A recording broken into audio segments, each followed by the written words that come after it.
이미 많은 부분을 하셨습니다. 그래서 잘 하시고 계시고 또 잘 따라오시면 또 여러분의 입술에서 그런 고백이, 성경의 그 말씀에 대한 고백이 여러분의 입술을 통해 나오게 될 줄로 믿습니다. 그날을 소망하면서 숙제 검사를 하겠습니다. 숙제 검사. 지난주까지 어디까지 읽어오시라고 그랬죠? 숙제를 해드렸는데, 예, 그렇습니다. 36장. 읽기가 그렇게 막 어렵진 않으시죠? 예. 갑자기 대답이 확 작아지는 그 불안감은 어떤 마음인지 모르겠는데요. 창세기 12장부터 36장까지 말씀을 읽어오시라 말씀드렸고, 그 내용이 어떤 내용이었습니까? 주제가 기억나시나요? 족장사.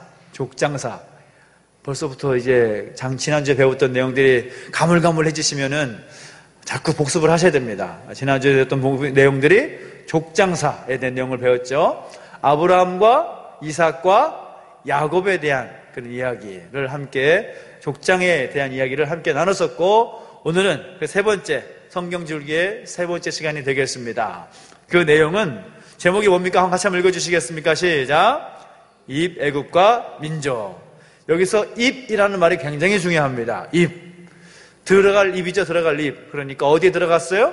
애굽으로 들어가다. 애굽으로 들어간 내용. 그리고 민족. 민족이라는 것은 입 애굽과 더불어서 이제 한 민족을 이루게 되는 이야기다라고 이해를 하면 되겠습니다.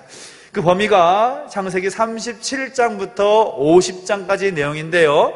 자연스럽게 숙제가 뭘까요? 창세기 50장까지 읽어오는 겁니다. 별로 어렵지 않죠? 약 14장 정도밖에 안 돼요. 그러니까 여러분 집에 가셔서 오늘 공부한 것들을 가지고 창세기 37장부터 50장까지의 내용을 함께 공부하시면 참 좋겠다 생각이 들고, 말씀을 읽어오시면서 지난번 숙제 내드린 것처럼 제목만 읽어오지 마시고 이번에는 이 성경 줄기를 공부할 때에는 그 본문의 내용을 다 읽어오셔야 됩니다. 그래야 여러분 배운 내용들이 정리가 되고, 아, 이런 얘기가 여기 들어있구나 라는 것을 여러분 스스로가 정리할 수가 있을 겁니다. 함께 하시면 좋겠고요. 자, 우리가 이 성경의 줄기 이야기를 함께 공부하고 있는데, 오늘은 줄기의 세 번째 이야기가 되겠습니다. 입, 애굽과 민족의 이야기라는 것인데, 이 말은 이제 애굽에 들어가는 이야기, 그리고 그들이 왜 들어갔는가, 그것은 민족 때문에 들어갔다라는 그런 이야기로 볼 수가 있겠습니다. 자, 입, 애굽과 민족 했으니까 그 다음의 이야기는 뭘까요? 출애굽이 나오겠지요. 이해되십니까? 입 애굽이 있으니까, 애굽에 들어갔으니까 이제 애굽에서 나오는 이야기, 그러니까 출애굽에 대한 이야기가 나오게 되는 것이고, 자, 출애굽이 나왔으면 이제 뭐가 돼요? 이제 입 애굽을 통해서 한 민족을 이루게 되었다면 그 민족이라는 것을 가지고 제국을 지향했던 애굽의 그 이야기를 함께 공부하는 이야기가 다음 주 이야기가 되겠습니다. 그래서 오늘은 자, 자연스럽게 출애굽과 제국 이야기 전에 입 애굽과 민족 이야기가 어떻게 됐는지를 창세기의 후반부 내용을 가지고 함께 공부해 보도록 하겠습니다. 특별히 입 애굽과 이 민족에 대한 이야기는 창세기 37장부터 50장까지 들어가 있는 내용이라 할 수가 있는데, 크게 5가지의 줄기로 볼 수가 있겠다라는 거죠. 여러분 나눠드린 교환 1번부터 5번까지 제목만 같이 읽어주시겠습니다. 1번 시작. 세 사람의 꿈과 유언과 비전. 두 번째 시작. 요셉의 훈련 시작. 세 번째 애굽의 총리가 된 요셉. 네 번째 22년 만에 형제 화해. 다섯 번째 야곱과 요셉의 유언. 이 5가지의 큰 줄거리로 함께 이야기를 할 수가 있겠다라는 것을 여러분이 정리하시면 되겠는데요. 자, 그 첫 번째 이야기는 세 사람의 꿈에 대한 이야기라는 겁니다. 세 사람의 꿈에 대한 이야기. 우리가 꿈하면 바로 나오는 인물이 누구예요? 요셉. 그렇잖아요. 여러분 입술 속에서도 자연스럽게 꿈하면 요셉 이렇게 바로 나옵니다. 근데 오늘은 이 꿈 이야기를 하면 여러분에 대한 꿈에 대한 이야기가 바뀌게 될 것입니다. 왜냐하면 우리가 요셉에 대한 이야기를 하면 항상 요셉은 애굽의 총리가 되는 그런 꿈을 꾼 사람이야, 그 정도로 하고 그냥 지나가는 경향이 많은데, 사실 우리가 창세기 후반부에 나오는 이 꿈 이야기, 특별히 3명이 꿈을 꿨다는 얘기인데 그 꿈 이야기를 살펴보면 요셉의 꿈 이야기가 그렇게 대단한 이야기가 아니라는 것을 여러분 확인할 수가 있을 겁니다. 왜 그런가 한번 보겠습니다. 자, 첫 번째 우리가 볼 수 있는 꿈 이야기, 누구의 꿈이냐? 바로 요셉의 꿈에 대한 이야기입니다. 쉽게 말하면 요셉이 꿈꿨다라는 거죠. 창세기 37장 9절 여러분 같이 한번 읽어보겠습니다. 시작. 요셉이 다시 꿈을 꾸고 그의 형들에게 말하여 이르되 내가 또 꿈을 꾼즉 해와 달과 11별이 내게 절하더이다 하니라. 아멘. 요셉이 형들에게 이제 자신의 꾼 꿈을 이야기하는 겁니다. 그런 꿈을 이야기하는 내용인 것이죠. 두 번째 꿈이 나오는데 두 번째 꿈이 누구의 꿈이었는가 하면 누구의 꿈이라고요? 바로 왕의 꿈이 나오는 거죠. 바로 왕의 꿈. 창세기 41장 25절 읽어주십시오. 시작. 요셉이 바로에게 아뢰되 바로의 꿈은 하나라. 하나님이 그가 하실 일을 바로에게 보이심이니이다. 이렇게 말하고 있습니다. 자, 바로 왕이 꾼 꿈이 어떤 꿈입니까? 이 자연 재난의 꿈을 하나님이 꿈을 통해서 바로 왕에게 예고하신 것이죠. 자, 요셉의 꿈 이야기가 그가 총리가 되는 비교적 어떤 개인적인 그런 꿈 이야기를 할 수가 있다면 바로의 꿈은 어떻습니까? 재앙에 가까운, 아니 재앙이라고 할 수가 있는 자연 재난의 꿈을 하나님께서 그에게 주셨다라는 거죠. 근데 마지막에 나오는 꿈 이야기는 누구에 대한 꿈 이야기인가? 바로 야곱의 꿈 이야기가 등장한다는 거죠. 창세기 46장 3절 말씀 읽어주십시오. 시작. 하나님이 이르시되 나는 하나님이라 내 아버지의 하나님이니 애굽으로 내려가기를 두려워하지 말라. 내가 거기서 너로 큰 민족을 이루게 하리라. 아멘. 자, 야곱이 지금 꾸고 있는 꿈은 어떤 이야기입니까? 민족을 이루기 위한 긴 430년의 그런 꿈을 가지고 있는 그 꿈이라고 할 수가 있다는 거죠. 자, 그러면 여러분 보시면 요셉이 꿈을 꿨고 바로 왕이 꿈을 꿨고 그리고 야곱이 꿈을 꿉니다. 자, 그러면 이 꿈 중에서 여러분 생각할 때 가장 범위가 큰 꿈은 어떤 꿈일까요? 야곱의 꿈이에요? 확실한가요? 역시 여러분이 실력이 아주 출중해지셨습니다. 대충 아시겠죠? 우리가 꿈 이야기하면 요셉 정도의 꿈 이야기를 하고 말지만 정말 엄밀한 의미에서 꿈의 스케일을 말하면 요셉의 꿈은 그저 요셉 개인에 대한 꿈 정도에 지나지 않는 겁니다. 그런데 바로 왕의 꿈은 그 당시의 고대 금동지방의 재난에 대한 이야기가 꿈으로 이미 보여지고 있고 야곱은 어떻습니까? 야곱의 꿈은 야곱을 통해서 하나님께서 큰 민족을 이루게 하시겠다는 그 원대한 하나님의 비전이 담긴 꿈이다라는 겁니다. 그 꿈의 스케일이 완전히 다른 거지요. 요셉의 꿈보다 바로의 꿈이 훨씬 스케일이 크고 또 바로의 꿈보다 누구의 꿈이 커요? 야곱의 꿈이 훨씬 스케일이 큰 그런 꿈이라고 할 수가 있다는 겁니다. 그래서 이 이야기를 우리가 기반으로 해서 우리 다음 이야기를 들어가 보면 그 다음 이야기가 뭡니까? 요셉이 이제 훈련을 받기 시작했다라는 거죠. 요셉이 꿈을 꿉니다. 그리고 결국은 그 꿈 때문에 누구의 시기를 받아요? 형제들의 시기를 받는 겁니다. 그래서 결국은 요셉이 애굽으로 팔려오게 되고 그 애굽 땅에서 훈련받는 그런 시간을 보내게 되었다는 거죠. 시간은 주전 약 19세기쯤 되는 시간입니다. 그리고 공간은 이제 가나안 땅에서 애굽 땅으로 바뀌어졌습니다. 이 가나안 도단이라는 곳에 거주했던 야곱과 그의 가족들이 있었는데 그곳에 살다가 요셉이 형들에 의해서 팔림을 당해가지고 애굽 땅으로 내려왔다라는 이야기가 되겠고 이런 상황에서 수많은 사람들과의 만남 속에서 요셉은 훈련을 받는 그런 과정을 겪게 되는 겁니다. 자, 그런데 요셉이 어떻게 훈련을 받게 되는가? 그 훈련을 받는 그 처음 시작으로 돌아가 보면 요셉이 입은 옷이 어떤 옷이었다고요? 채색 옷이었다라는 겁니다. 채색 옷. 자, 이 채색 옷을 입혔다. 아버지 야곱이 요셉에게 채색 옷을 입혔다라는 말이 무엇을 의미하는 것일까요? 창세기 37장 31절 32절을 보면 이제 요셉의 형제들이 요셉의 옷을 가져다가 거기다 수점소를 죽여가지고 그 옷에 피를 적셔서 그의 채색 옷을 아버지에게 보냈다라고 하고 있는데, 요셉이 채색 옷을 입었다라는 거죠. 근데 그만큼 채색 옷을 입었다라는 것이 어떤 의미가 있습니까? 요셉만 입었다라는 거죠.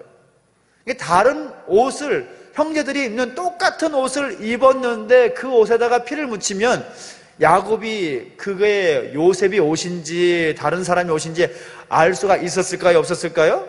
알았겠죠. 왜냐면 야곱이 얼마나 그런 비상한 머리를 가진 사람입니까? 아주 머리가 팍팍 돌아가는 사람이잖아요. 근데 요셉의 옷은 흔히 볼 수 없는 그런 옷이었다라는 겁니다. 채색 옷이었다. 좀 더 쉽게 말하면 당시 역사를 보면 이 채색 옷은 이후에 로마 시대가 되었을 때, 예수님 당시의 시대만 되었을 때도 채색 옷, 색깔이 입혀진 옷, 특별히 어떤 황제가 입는 옷이 자주색 옷이었습니다. 그러니까 색깔이 있는 옷, 그건 아무나 입을 수 없는 그런 귀한 옷이라는 거죠. 그리고 로마 귀족들이 평민들과 구별하기 위해서 입었던 옷 색깔이 일반 옷감의 색깔이 아니었다라는 겁니다.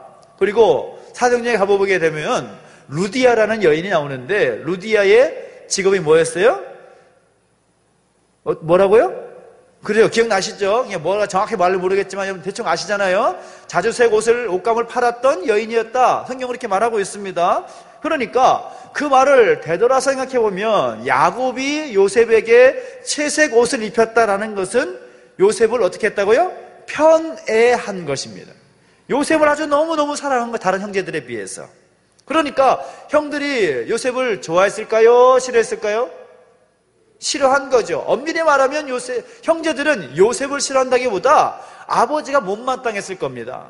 그렇지 않겠어요?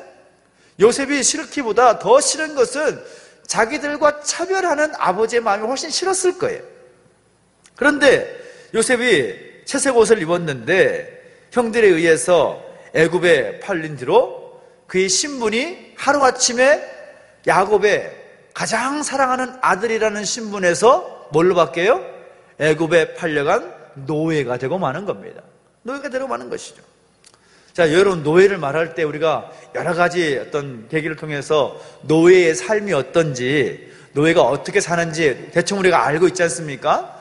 그렇게 비참한 삶으로 완전히 바뀌게 된 거죠. 그런데 노예의 삶이 그저 우리가 알고 있는 힘들고 고통당하고 무시당하고 그리고 어렵게 일을 당하는 그런 과정으로 끝나느냐? 그렇지 않았다라는 겁니다. 요셉이라는 사람이 비록 그가 노예의 신분으로 팔려와서 그 이방 땅에서 자기가 알지 못하는, 경험해보지 못하는 애굽 땅에서 그 힘든 일을 겪고 있지만 그 시간이 요셉에게는 훈련의 시간이었다라는 것입니다. 훈련의 시간이었다.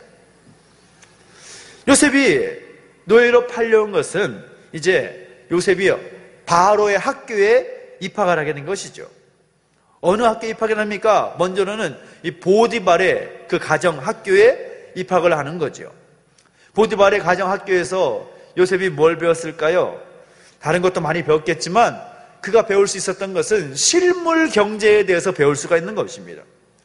청소년기에 잡혀와서 약 10여 년 정도 이제 그 보디발의 가정에 머물게 되는데, 애굽의 어떤 토지 농사를 기반으로 해서 어떻게 실물 경제가 움직여 가는지에 대해서 공부할 수 있는 그런 기회가 된 것이죠. 그리고 그것을 워낙 잘 하다 보니까 보디발의 집 전체를 관장할 수 있는 그 집안 전체에서 실물 경제의 최고 전문가, 이게 요셉의 모습이었다는 거죠. 그래서 아주 월등한 두각을 나타내고 보디발로부터 인정을 받는 그런 배움의 실력에 있었다는 것이죠. 근데 그 정도 교육만 가지고는 보디발 집 안에서 좀 주름 잡는 정도? 그 정도였겠지만 그것이 총리가 될 정도는 아닌 거죠. 그렇지 않습니까? 보디발의 집 안에서 배운 내용들을 가지고 애굽 땅의 전국을 다스리는 총리가 될 수 있었을까요? 그렇지 않을 겁니다. 근데 한 번 더 하나님께서 도약하게 하시고 더 훈련의 과정을 갖게 하시는데 어느 학교에 가게 됩니까? 감옥 학교에 가게 되는 겁니다. 감옥 학교에 가게 되는 것이죠. 그 감옥 학교에서 길게 보면 약 4년 정도, 약 30세 정도 될 때까지의 시간을 그곳에서 배우게 되는데, 그 감옥 학교에서 뭘 배우는가 하면 거기서 정치 행정을 배우게 되는 겁니다. 정치 행정을 배우는 게 돼요. 이게 보디발의 집에서 실물 경제에 대한 흐름을 배우게 되었다면, 이제 그 감옥 학교에서는 이제 정치란 뭔가, 어떻게 행정을 할 건가에 대한 좀 배움을 가질 수 있는 기회가 되었다라는 거죠. 왜냐하면 보디발이 바로의 시위 대장 아닙니까? 바로의 시위 대장이니까 바로의 가장 가까이에 있었던 어떤 핵심적인 인물이라고 할 수가 있습니다. 근데 그 보디발의 집에 감옥에 있었는데, 그 감옥에는 일반 죄수들이 올 수 있는 감옥이 아니었다라는 거죠. 그 감옥 안에 누가 갇혀 있었습니까? 여러분 아시다시피 술 맡은 관원장과 떡 굽는 떡 맡은 관원장이 갇혀 있었다라는 겁니다. 자, 이들 역시도 이 바로 왕의 어떤 정권에 있어서 아주 핵심으로 떠받들 수 있는 아주 유능한 바로의 오른팔 왼팔 정도라 볼 수가 있는 그런 사람들이 할 수가 있을 겁니다. 그러니까 그 정도 사람이 보디발의 집에 있는 감옥에 갇혀 있다고 한다면, 자, 그 감옥 안에 요셉이 있었다?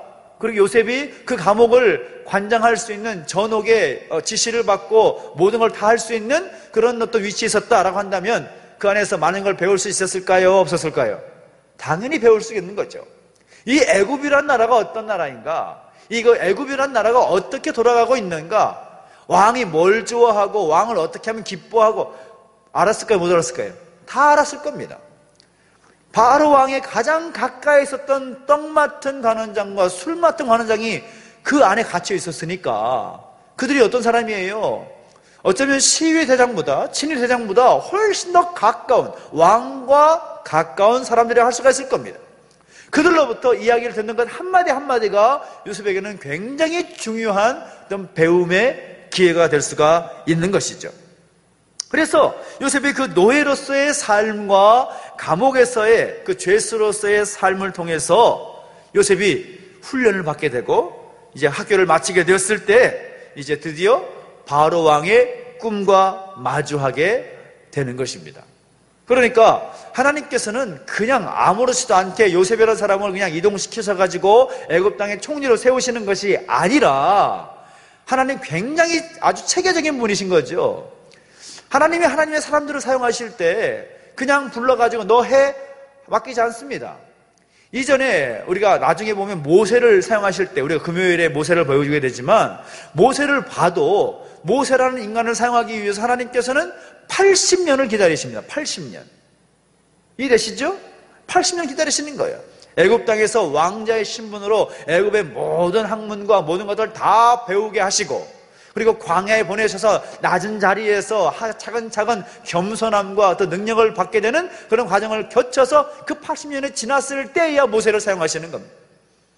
요셉을 사용하실 때도 마찬가지인 거죠. 요셉을 애굽의 총리로 세우셔서 하나님께서 그 계획을 이루시기 위해서 이미 요셉이 애굽의 노예로 팔리게 하셔서 보디발의 집에 노예로서의 그런 학교를 다니게 하시고, 보디발의 집에 있는 감옥의 죄수의 신분으로서 또 배우게 하셔서 결국 그 모습을 통해서 바로 앞에 짠하게 등장하게 하시는 겁니다. 이게 하나님의 아주 특별한 계획과 섭리라고 할 수가 있는 것이죠. 그리고 그 원칙은, 어떤 그 진행은 지금도 똑같습니다. 하나님이 하나님의 사람들을 사용하실 때 마구잡이로 사용하지 않습니다. 준비된 사람을 사용하신다는 겁니다. 준비된 교회, 준비된 하나님의 사람, 준비된 사람들을 통해서 하나님은 역사하신다는 것을 우리가 볼 수 있다는 거죠. 드디어 애굽의 총리가 되는 것이죠. 요셉이 바로 왕과 만나지 않았다면 요셉의 인생에서 애굽의 총리가 될 수가 있었을까요? 없었을까요? 전혀 가능성이 없는 이야기가 되겠습니다. 그런데 요셉이 왕을 만날 수 있었던 것은 무엇 때문입니까? 바로 왕이 꾸었던 꿈 때문이라는 겁니다. 바로 왕이 꿈 때 만나게 되었다. 그가 이제 바로의 꿈을 해석하게 되는데 창세기 41장 25절 읽어주십시오. 시작. 요셉이 바로에게 아뢰되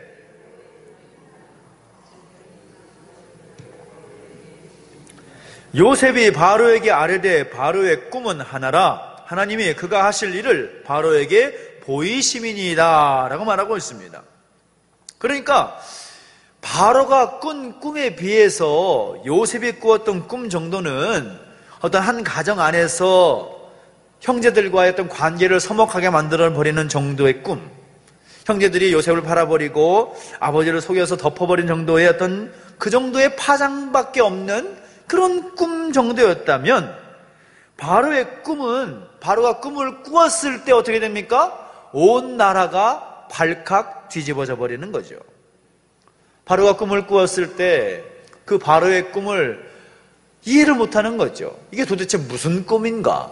이 꿈이 과연 어떤 의미가 담긴 꿈인가? 궁금해서 나라의 온 박사와 술객들을 다 불러가지고 해석을 하게 하지만 그 꿈을 해석을 못하는 거죠. 할 수가 없는 겁니다. 그러니까 이 모든 어떤 박사, 똑똑한 사람은 다 불러다가 꿈 이야기를 하지만 그 꿈을 해석 못하니까 바로왕의 심기가 굉장히 좋았겠죠.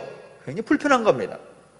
그러니까 온 나라가 발칵 뒤집어져 가지고 이제 아주 사시나무 떨듯이 막 떨고 있는 겁니다. 이제 잘못했다가는 바로에 의해서 이제 목이 달아날 수도 있는 그런 상황이 되어버린 거죠. 그래서 요셉이 이제 드디어 왕 앞에 서게 되는데, 요셉이 바로 왕 앞에 서서 첫 번째 만나가지고 하는 말이 뭔가 하면, 네, 당신 꿈은 이런 것입니다 라고 말하는 것이 아니라, 정말로 왕은 수많은 사람들을 다 불러봐가지고 그들의 이야기를 다 들어보는데 그들의 이야기는 틀리지가 않는 거예요. 자신의 꿈과 전혀 상관없는 것처럼 들리는 겁니다. 아주 귓등으로 들려버리는 거죠. 마음에 와닿지가 않는 것입니다. 근데 그 요셉이 바로 앞에 딱 섰을 때 요셉이 하는 말이 뭔가 하면, 7년 동안 나일강이 굉장히 풍요를 가지고 올 것입니다 라고 말하는 거죠.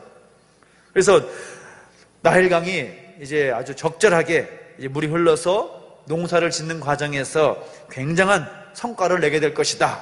7년 동안 말하고 난 다음에 문제는 뭔가 하면 그 다음 7년이 문제라는 거죠.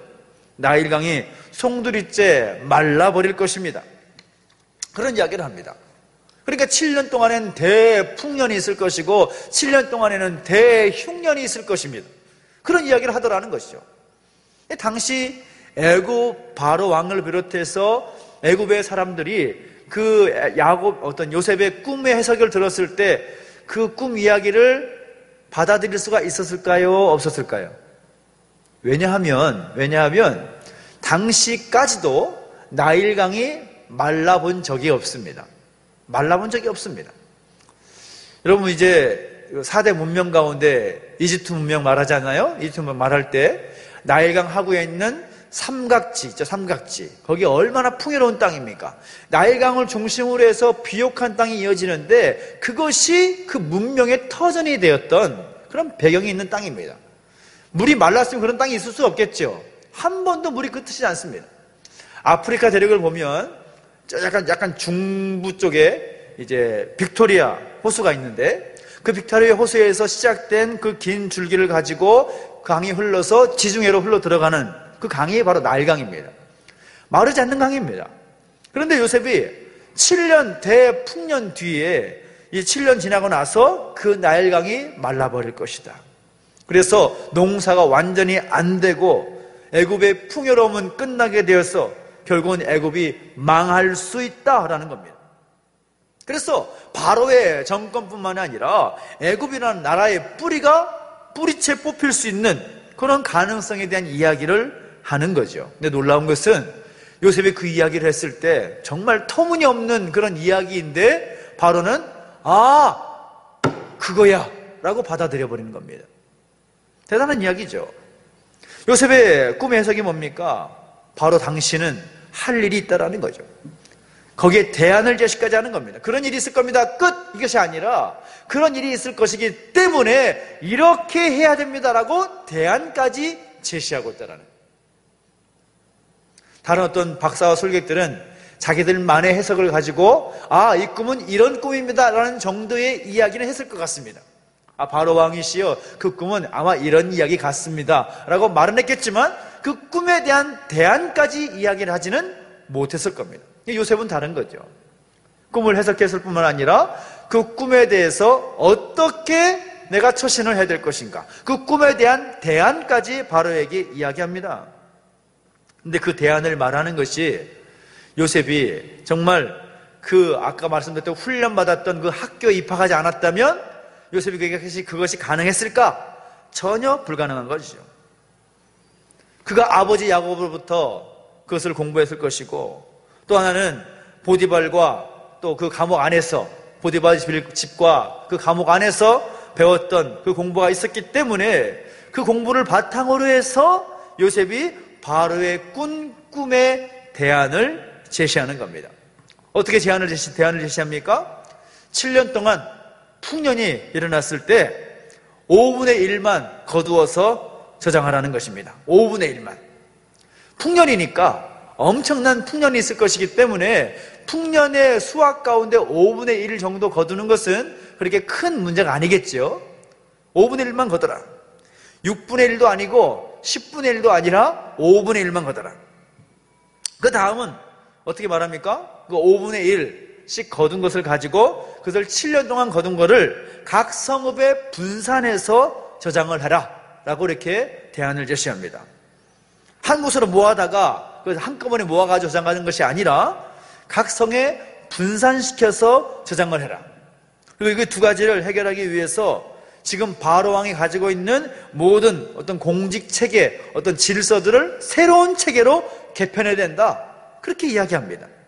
그러니까 나일강의 풍년과 흉년에 이어서 이 상황을 해결할 수 있는 대안을 제시하는 요셉의 얼굴을 바로 왕이 뚫어지게 쳐다보더니 그래, 네 말대로 한번 해보자 라고 결단을 하는 겁니다.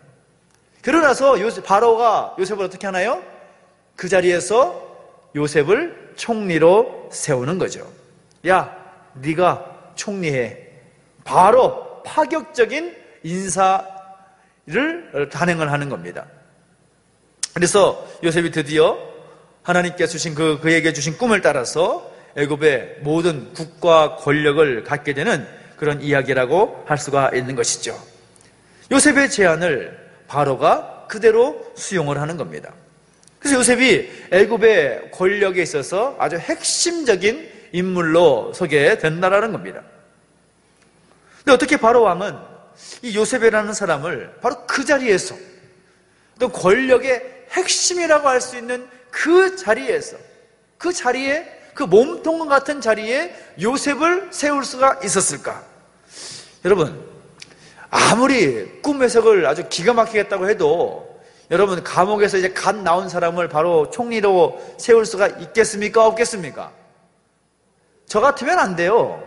검증을 해봐야죠. 요즘은 청문회도 하고 여러 가지 단계를 거치니까 얘가 어떤 사람이고 어떤 삶을 살았고 그가 어떤 생각을 가지게 되었고 또 한번 테스트 해보면서 이런 능력은 있을지 한번 시험해보기도 하고 검증을 해봐야 될 것 아닙니까? 그 당시에 바로의 어떤 생각은 애굽이란 나라가 점점 커가고 있는 그런 시기였기 때문에 그 큰 애굽이란 나라를 쥐락펴락할 수 있는 그 권력을 이제 갓 감옥에서 나온 이 요셉이라는 30살 정도 먹은 청년한테 그걸 맡긴다? 이거는요 말이 되지 않는 이야기입니다. 절대 그렇게 할 수 없습니다. 그런데 바로가 요셉의 말을 들었을 때에 바로 결정하는 바가 무엇인가 하면 14년 동안 애굽 전체의 비상 상태를 선포해 버리는 겁니다. 그리고 그 비상 상태를 이끌 총리로 요셉을 임명을 하는 겁니다.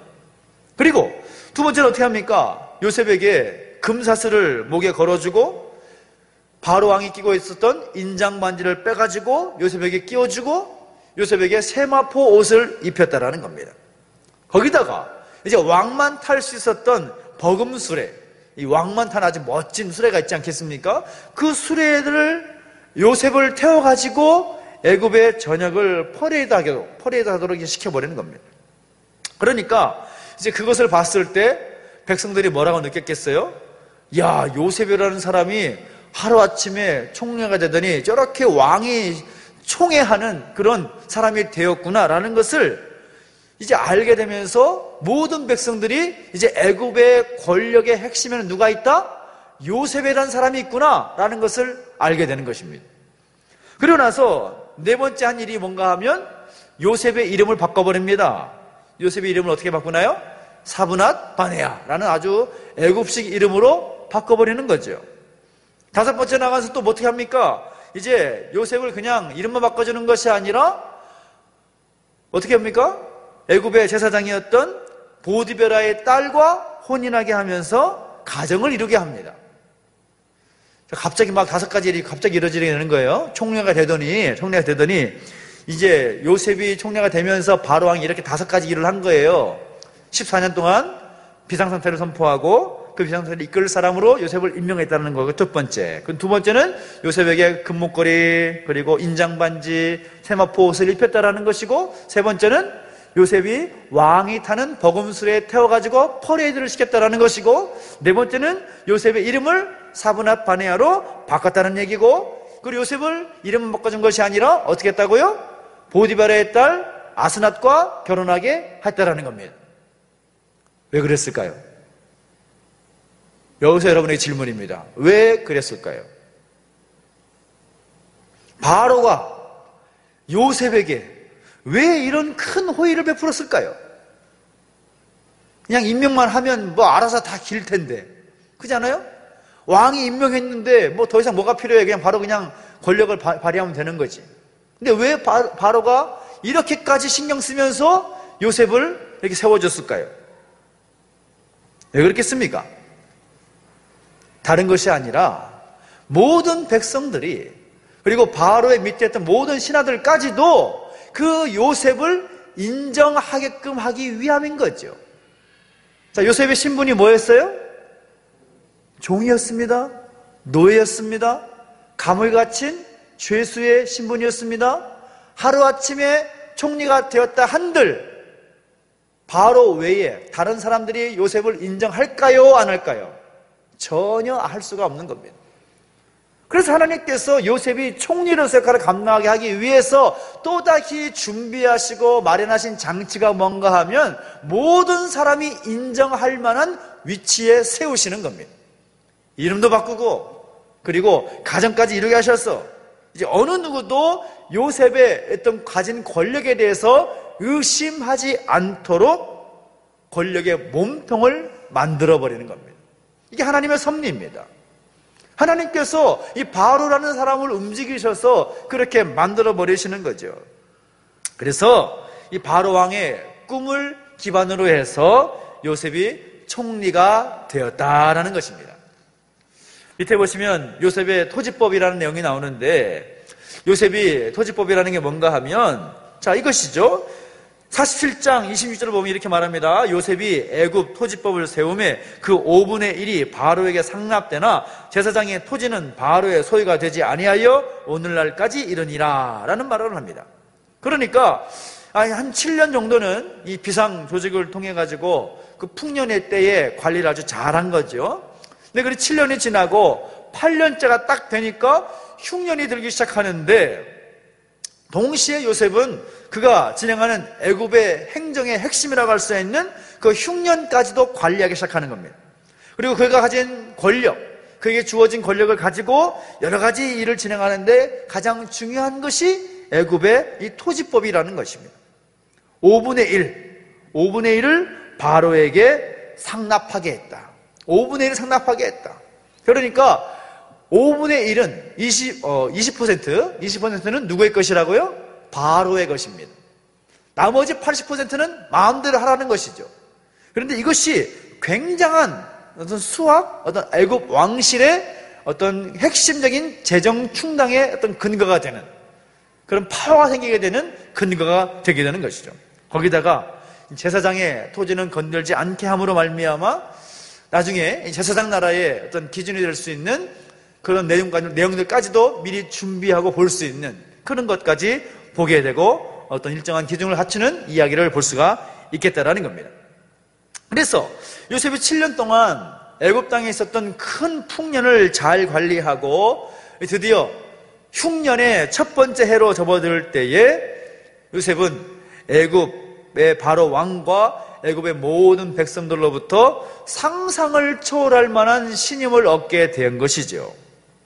만약에 7년 동안 풍년이 있었는데 8년째 되었을 때 또 풍년이 되면 어떻게 됐을까요? 그런 한번 재밌는 상상을 한번 해보십시오. 분명히 7년은 풍년이고 7년은 흉년이라고 그랬는데 하나님 갑자기 마음 바꾸셔가지고 야 7년이 너무 짧은 것 같아. 한 8년 정도 하자. 그래가지고 갑자기 풍년이 1년 정도 더 진행됐다. 그러면 어떻게 됐을까요? 아마도 바로 왕이 가졌던 권력의 기반이 흔들릴 수도 있었을 겁니다.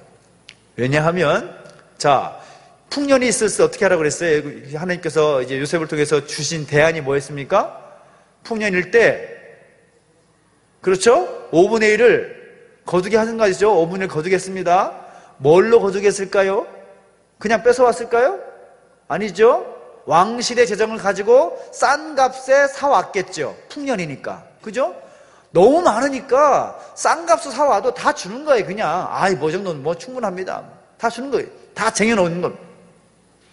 7년 동안 거두어 들였으니까 왕실 재정이 많았을까요? 적었을까요? 잘 이해가 안 되십니까? 이해가 안 되시면 머리를 한번 돌려보려세요. 7년 동안 나라 애굽의 전체 소득의 5분의 1을 계속 구입을 하다 보니까 왕실 재정이 많았겠어, 적었겠어요? 적을 수밖에 없죠. 근데 1년 더 풍년이 됐다. 그럼 어떻게 됐겠습니까? 이제 왕실 재정이 바닥날 수도 있는 그런 상황이 될 수도 있었기 때문에 이제 이 요셉의 어떤 권력만이 아니라 바로의 어떤 권력까지도 위태위태할 수 있는, 요즘 말로 말하면 완전히 새가 될 수 있는, 완전히 새 됐다고 할 수 있는 그런 상황까지도 될 수가 있는 거죠. 그런데 기가 막히게 8년째 되는 해에 흉년이 들기 시작하는 겁니다.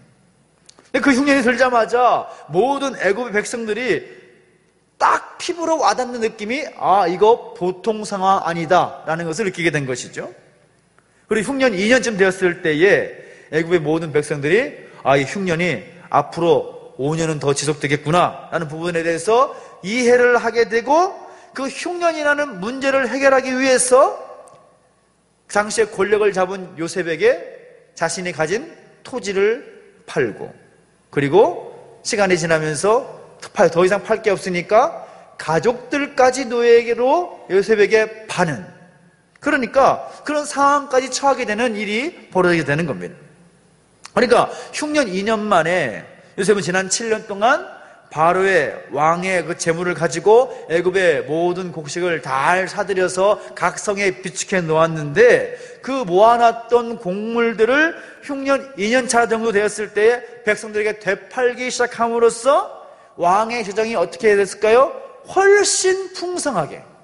이전에는 싼 값에 거두어 드렸지만 이제는 비싸게 팔 수가 있는 거잖아요, 마음대로. 그러니까 이전과는 비교할 수 없는 왕실 재정의 풍족함을 또 일어나게 됐다라는 것이면서, 그렇게 되니까 애굽 왕의 어떤 권력, 애굽 왕의 어떤 권력이 튼튼하게 되었을까요? 부실하게 되었을까요? 더 튼튼하게 세워지는 겁니다. 역시 우리 왕이다. 이 왕의 생각과 요셉의 어떤 지략이 이렇게 만들었구나 하면서 더 신뢰하게 되는 거죠. 그리고 앞으로 5년 동안 더 지속될 그 흉년이라는 국가 재난에 큰 어려움 없이 해결할 수 있다는 그런 안도감을 갖게 되었을 겁니다. 그런데 그 상황에서 요셉 앞에 누가 나타나냐? 바로 형제들이 나타났다라는 겁니다. 이해되십니까? 형들 10명이 가나안 땅에서 양식을 사기 위해서 애굽의 총리가 되었던 요셉 앞에 짠 하고 나타나는 거죠. 요셉은 형들 앞에서 자신을 드러내지 않습니다. 그리고 10명 중에 1명을 남겨놓고 긴급한 양식만 들려보내가지고 아버지와 가족들의 기근을 해결한 다음에 다시 그들이 가져갔던 긴급 양식이 동나게 되면 다시 올게 될 것을 알고 그때에 베냐민이라는 아들을 데리고 올 것을 강력하게 말합니다. 그래서 결국 11명의 형제들 모두가 애굽에 다시 나타나니까 요셉이 그동안 가슴에 묻어두었던 베냐민이라는 동생, 그리고 자신의 형들 그리고 가문 전체를 향한 그 마음이 폭발해버리지만 참고 견디면서 끝까지 입을 열지 않은 거죠. 그리고 그 은잔 사건 아시죠? 은잔 사건, 몰래 숨겨놨다가 도둑놈이지 하고 했던 그 사건, 그 은잔 사건을 통해서 그동안 10명의 형들이 동생 베냐민에게 어떻게 대했는가라는 것을 살피게 되고, 이때 유다라는 형이 나서서 말하는 거죠. 동생 베냐민을 아버지 곁에서 돌려보내기 위해 자신이 애굽의 종으로 남는 그런 결단을 하는 겁니다. 그리고 22년 전에 요셉을 애굽의 종으로 미디안 상인에게 팔자라고 말했던 그 유다의 입에서 막내 동생 베냐민을 위해서 자신이 가족과 아버지와 생이별을 해서 평생 애굽에 갇혀 지내야 될 것을 감수하고서라도 아버지였던 야곱의 옆자리에 동생 베냐민까지 없어지게 해서는 결코 안 되겠다라는 그런 마음을 가지고 자신이 남겠다라는 선언을 하는 겁니다. 그 순간 요셉의 마음이 완전히 무너져 버리는 거죠. 형님들, 제가 요셉입니다. 그 형들과 부둥켜 안고 22년 동안 묵혀왔던 그런 모든 화해를 이루어내는 놀라운 일들을 애굽의 흉년 2년 차에 이루어내는 겁니다. 그리고 상상할 수 없는 그 이야기, 그동안 죽은 줄 알았던 아들이 애굽의 총리가 되었다라는 이야기가 아버지 야곱에게 전달이 되는 것이고, 그리고 요셉은 어떻게 했겠습니까? 아버지 야곱과 다른 형제들 모든 가족들이 이제 애굽으로 내려와서 5년 동안 더 흉년이 더 계속될 텐데 애굽에서 그 흉년을 함께 견뎠으면 좋겠다, 그런 요청을 했겠지요. 요셉 입장에서는 당장이라도 아버지에게 달려가서 아버지 얼굴을 뵙고 아버지 가슴에 자신의 얼굴을 묻고서 펑펑 울고 싶었겠지만, 지금 자신이 처한 상황 가운데서 자신의 자리를 비울 수가 없었기 때문에 다시 가족들이 애굽에 내려와서 함께 지내기를 요청을 하고, 그리고 야곱은 그 아들의 요청을 받고 모든 준비를 하면서 짐을 꾸리게 되는 이야기가 나온다라는 것입니다. 물론 애굽에서 양식을 사가지고 형제들의 손에 의해서 가나안 땅으로 양식을 올려보내는 그런 방법도 있겠지만, 그 기간이 1년도 아니고 5년 동안 계속 흉년이 진행될 것이기 때문에 그것을 요셉은 알고 있었기 때문에 그 사실을 가지고 가족들이 애굽으로 들어오게 되는 그런 입애굽의 역사가 그때 이루어지게 되는 것입니다.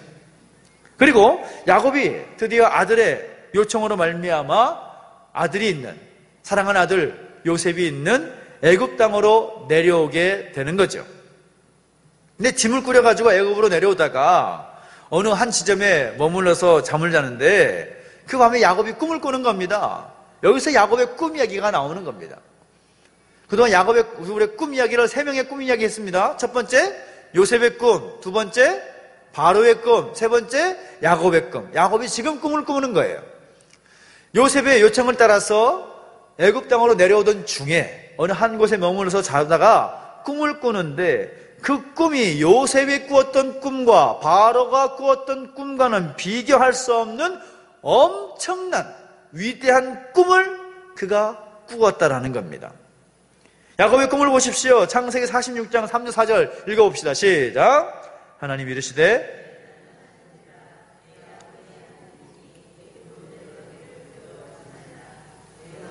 너로 큰 민족을 이루게 하리라. 너와 함께 애굽으로 내려가겠고 반드시 너를 인도하여 다시 올라올 것이며 요셉이 그의 손으로 내 눈을 감기리라 하셨더라. 아멘. 무슨 말입니까? 자, 여러분 빨간 글씨로 보이는 부분 다시 한번 보십시오. 애굽으로 내려가기를 두려워하지 말라.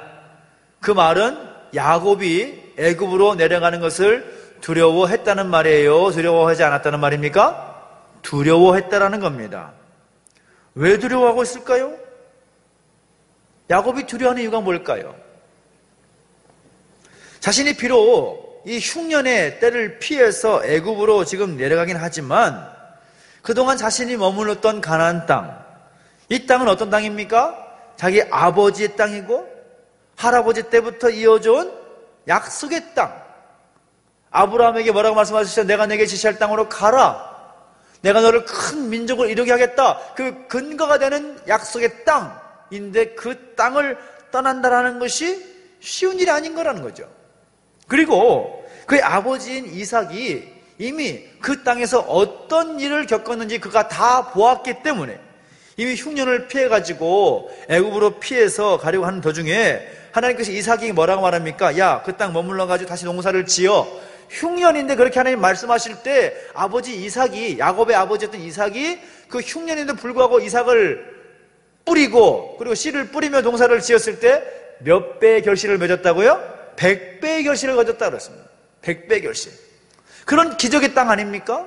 하나님께 약속하신 땅에 대한 하나님의 마음이 어떠한지를 분명히 잘 알고 있었던 야곱이기 때문에 그 땅을 떠난다는 것은 절대로 쉬운 일이 아닙니다. 그렇기 때문에 그 마음에 두려움이 있었던 거죠. 애굽 땅에 가면 어찌될지 모르는 그런 걱정과 두려움, 그런 두려움이 아니라 내가 이 땅을 떠나도 되나? 하나님이 약속의 땅으로 우리와 우리 아버지와 우리 할아버지가 주셨던 약속의 땅인데 그 땅을 떠나도 된다는 말인가? 그런 마음에서 나오는 두려움이라는 겁니다. 하나님께서 그 땅을 통해서, 그 가나안 땅을 통해서 민족을 만들게 하시고 그 민족을 통해서 모든 민족을 복받게 하시려는 하나님의 놀라운 계획이 야곱의 마음 가운데 이미 있었다라는 거죠. 그가 그 하나님의 약속을 이미 붙잡고 있었던 것입니다. 비록 그의 삶 가운데 여러 가지 우여곡절이 있었지만 그럼에도 불구하고 야곱의 마음 가운데는 하나님의 신실하심에 대한 약속, 하나님이 그에게 주셨고 그의 아버지에게 주셨고 그의 할아버지에게 주셨던 그 약속을 마음에 새기고 있었다는 거죠. 그 점에 있어서는 참 놀라운 모습이라 할 수가 있는 것입니다. 아, 야곱이라는 사람이 굉장히 머리만 잘 돌릴 줄 아는데 이 사람의 마음이 좀 하나님의 약속에 대해서 아주 참 신실하게 반응을 하고 있구나라는 것을 우리가 확인을 하게 되는 거죠. 그런데 그런 마음을 가지고 있는 야곱에게 하나님께서 하시는 말씀이 두려워하지 말라. 내가 너와 함께 애굽으로 내려가겠고 반드시 너를 인도하여 다시 올라오게 할 것이다 라고 꿈속에서 말씀을 하시더라는 겁니다. 그래서 이 결국은 요셉에게 근본적으로 앞으로 있을 입애굽의 모든 상황을 그림 그리게 하시는 어떤 큰 그림을 또 성경은 우리에게 이야기하고 있는 것입니다. 나중에 모세를 통해서 이제 한 민족을 이루게 하시고 제사장 나라를 만들어 가시는 그 기틀을 마련하기 위한 가장 그 첫 시작이 입애굽의 사건이 되는 것인데 바로 거기에는 야곱의 큰 꿈이 거기에 깔려 있다라는 것을 우리가 이해할 수가 있겠다라는 것이죠. 그래서 야곱과 그의 가족들이 애굽 땅에 내려오게 되고 그의 꿈 이야기를 요셉에게 건넸을 때에 요셉은 이제 총리 입장에서 자신의 형들 가운데 좀 똑똑해 보이는 5명의 형들을 동반해가지고 바로 왕에게 나가는 거죠. 자, 바로 왕에게 나가는 요셉을 봤을 때 바로 왕은 어떻게 해서든 요셉의 심기를 편하게 해줘야 되겠죠? 그렇지 않습니까? 요셉을 잘 이렇게 해줘야 이제 앞으로 애굽의 모든 것들을 또 관장을 할 테니까 그가 원하는 대로 다 해줄 수가 있었을 겁니다. 근데 그런 상황에서 요셉이 왕에게 뭘 부탁합니까? 우리에게 고센 땅을 주십시오. 그리고 목축업을 하면서 살게 해주십시오. 라고 제안을 하는 거죠. 그리고 바로는 그 제안을 바로 덜컥 받아버립니다. 왜냐하면 애굽 사람들은 목축업을 아주 싫어했기 때문입니다. 그들은 농업이 아주 국가 제1 어떤 경제의 핵심이 되는 산업이었습니다. 농업이. 그러다 보니까 이 목축업, 또 야곱과 또 그의 가족들, 그리고 그의 어떤 대대로 그들은 족장 가문 아닙니까? 유목민족입니다. 유목민족. 그러니까 그 어떤 유목하고 가축을 기르는 그 일에 대해서 굉장히 부정하게 여겼던 그런 인식들이 있었기 때문에 바로가 그래. 아주 좋은 생각이야. 라고 당장 그 말을 들어버리는 거죠. 근데 요셉은 왜 왕에게 그런 선택을 하게 했을까요? 다른 건 아닐 겁니다. 바로 아버지가 꾸었던 그 꿈 때문이라는 거죠.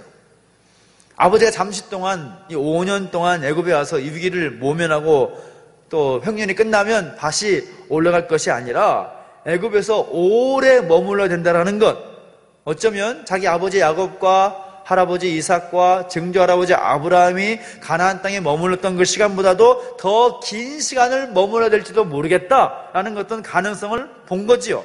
그래서 적극적으로 그리고 궁극적으로 오랜 시간을 놓고 그 기반 위에서 민족을 형성할 때까지 살아야 될 만한 그 큰 틀의 구조를 구성할 필요를 느꼈고, 그 차원에서 고센 땅을 선택해서 애굽 사람들과 섞이지 않는 구별된 땅으로 그 가족들을 이끌어내는 것입니다. 그래서 이제 입애굽하여 그 땅에 정착해서 한 민족을 이루게 되지만, 거기서 이제 출애굽할 때도 큰 어떤 문제 없이 나올 수 있는 어떤 배경이 되는 그 땅으로 하나님께서 인도하시고 있다는 겁니다. 이제 이런 상황에서 야곱이 애굽에 와서 아들을 만나고 또 잘 지내다가 한 17년 정도가 지났을 때에 애굽 땅에서 눈을 감는 거죠. 근데 그런 야곱이 눈을 감으면서 유언을 남기는데, 그 유언이 얼마나 중요한지 결국 이것은 창세기를 마무리하는 그런 이야기로 한 민족이 모든 민족을 향한 유언으로 볼 수가 있다는 거죠. 49장 1절, 2절 말씀 우리 나와 있지는 않지만, 자, 여러분 성경을 펴가지고 창세기 49장을 펴보십시오. 창세기 49장 1절과 2절 말씀을 한번 읽어보겠습니다. 창세기 49장 1절, 2절 말씀 시작. 야곱이 그 아들들을 불러 이르되 너희는 모이라. 너희가 후일에 당할 일을 내가 너희에게 이르리라. 너희는 모여 들으라. 야곱의 아들들아, 너희 아버지 이스라엘에게 들을지어다. 아멘. 야곱의 아들들을 모아놓고 이제 나중에 당할 일들에 대해서 유언을 하는 것입니다.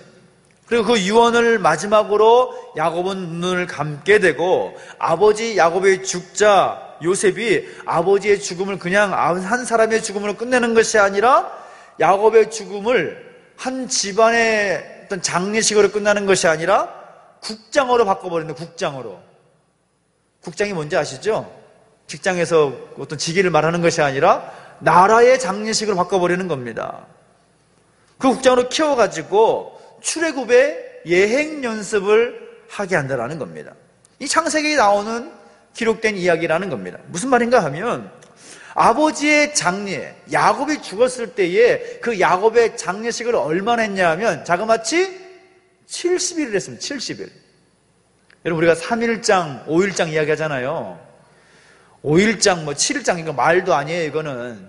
70일을 장례식했다는 70일? 왕이 죽어도 그 정도까지 하지 않습니다. 왕이 죽어도. 근데 야곱이 죽었을 때에 국가적인 장례식을 70일 동안, 70일 동안 애도의 기간이 끝났을 때에 바로의 모든 신하들과 그리고 군은 물론이고 애굽의 어떤 원로들까지 아버지 야곱이 묻혀야 되는 그런 가나안 땅을 향해서 가게 해야 된다는 겁니다. 이것은 그 당시의 상황에서 본다면 요셉과 요셉의 가족들, 형들의 가족들과 요셉의 가족들은 숫자가 애굽 사람에 비해서 많았겠습니까? 적었겠습니까? 별로 없었겠죠. 많아봤자 얼마나 됐겠어요. 야곱이 애굽 땅으로 들어갈 때, 입애굽할 때 야곱의 가족의 수가 70명이었는데 그렇지 않습니까? 한 17년 지났다고 해가지고 수가 몇백만 명 늘어났겠습니까? 택도 없지 않습니까? 별로 얼마 되지 않았을 거예요. 많아봤자 몇백 명?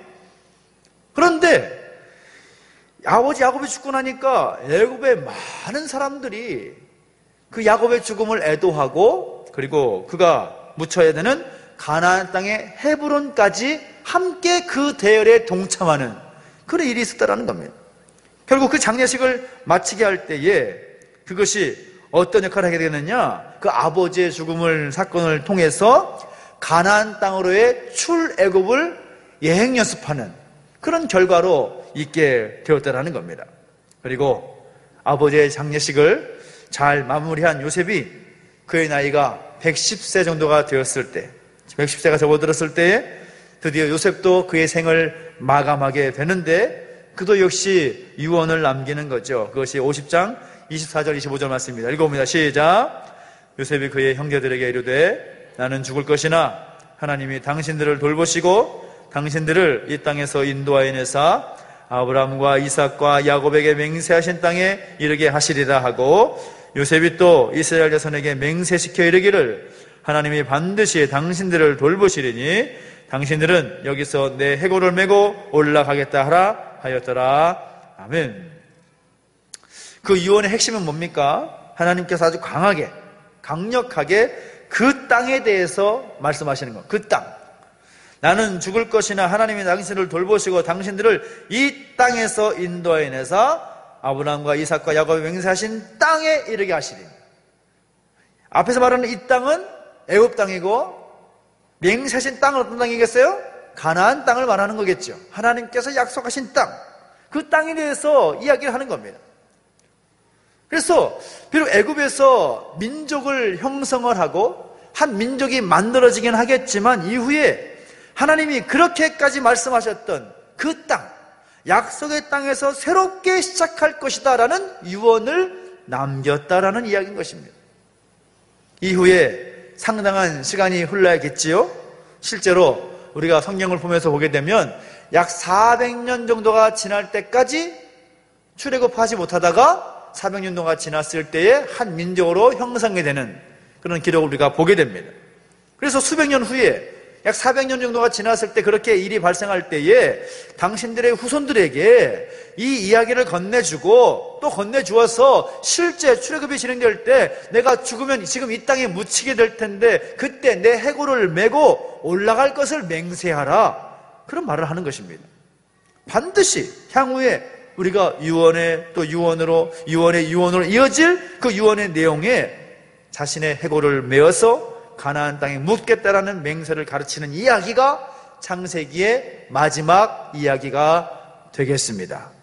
그래서 아브라함과 이삭과 야곱 그리고 요셉으로 이어지는 그 유언들이 바탕이 되어서 입애굽과 또 민족을 이루는 그런 기반이 되고, 그 기반이 되는 이야기가 창세기의 기록이라고 할 수가 있고, 이제 창세기 기록을 지나서 한 장을 넘기게 되면 이제 그것이 출애굽과 제국에 대한 이야기가 되어서 아주 밀접하게 연결되는 그런 부분이라고 할 수가 있겠습니다. 창세기 끝! 창세기 세 가지 배웠습니다. 자, 박수가 쳐주시고, 너무너무 감사해요. 창세기 첫 번째 이야기가 뭐였습니까? 원역사 이야기. 기억나시죠? 원역사가 뭐였어요? 우리가 가지고 있는 시간과 공간의 개념과는 상관이 없는 역사 이전에 기록되지 않는 역사의 이야기가 원역사다라고 그랬습니다. 그래서 이것이 창세기 1장부터 11장까지 내용이다 말씀드렸고, 두 번째 얘기가 뭐였어요? 족장사.